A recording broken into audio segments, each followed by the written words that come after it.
দক্ষিণ লেবাননে হিজবুল্লাহ বাহিনী এবং ইসরায়েলি বাহিনীর মধ্যে এক অবিশ্বাস্য সংঘর্ষ। ধ্বংসাত্মক রকেট হামলা করেছে হিজবুল্লাহ যোদ্ধারা। উড়ে গেছে ইসরায়েলি ট্যাঙ্ক। ইসরায়েলি সেনারা হতাহতও হয়েছে অনেক।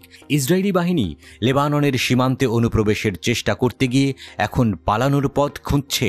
হিজবুল্লাহর শক্তিশালী প্রতিরোধ যোদ্ধারা ইসরায়েলি বাহিনীর নাভিশ্বাস তুলেছে।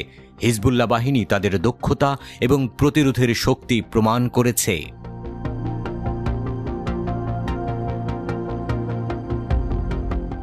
ইসরায়েলি বাহিনী প্রথমে তাদের ছবি এবং ভিডিও প্রকাশ করে দাবি করেছিল তারা লেবাননের দক্ষিণ সীমান্তে অবস্থিত গ্রামগুলোর দখল নিয়েছে, কিন্তু হিজবুল্লাহর এক ফিল্ড অফিসারের বক্তব্যে পুরো চিত্রটি পাল্টে যায়।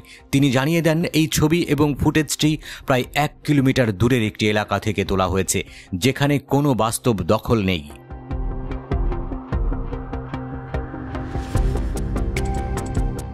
এর মানে দাঁড়ায় ইসরায়েলি বাহিনী দক্ষিণ লেবাননে তাদের জয়ের চিত্র তুলে ধরছে, যা এক ডাহা মিথ্যা। এই ছবি শুধু প্রোপাগান্ডার অংশ। এই কৌশলের লক্ষ্য ছিল ইসরায়েলি জনগণের মনে এক ভিন্ন ধরনের দৃষ্টিভঙ্গি সৃষ্টি করা, কিন্তু ইসরায়েল সরকার বুঝতে পেরেছে যে তাদের প্রচেষ্টা ব্যর্থ হয়েছে।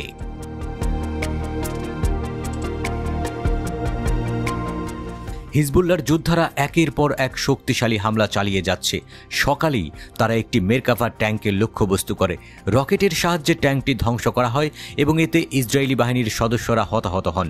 প্রতিরোধ বাহিনীর পরবর্তী লক্ষ্য ছিল সার বসতি, যেখানে 2টি ফালাক 2 রকেট হামলা চালানো হয়। এছাড়া সকালে আরও একাধিক হামলার ঘটনা ঘটে। হিজবুল্লাহ ফাদি 1 রকেট দিয়ে ইসরায়েলি রামাত ডেভিড ঘাঁটিকে লক্ষ্যবস্তু করে। প্রতিরোধ যোদ্ধারা কেফার গিলাদি ও কেফার ইউভালে ইসরায়েলি সেনাদের সমাবেশে রকেট হামলা চালায়।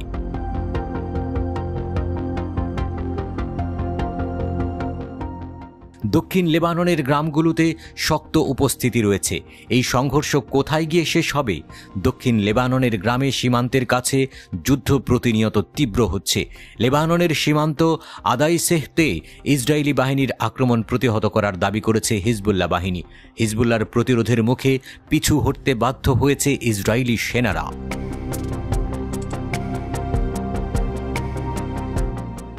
সোমবার দিবাগত রাত থেকে দক্ষিণ লেবাননে স্থল অভিযান শুরু করে ইসরায়েল।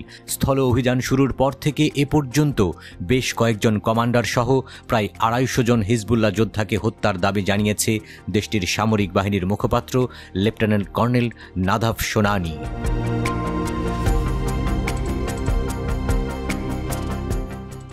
ইসরায়েল বলছে উত্তর ইসরায়েলকে নিরাপদ রাখতে হিজবুল্লাহকে লক্ষ্য করে হামলা চালাচ্ছে দেশটির সেনারা।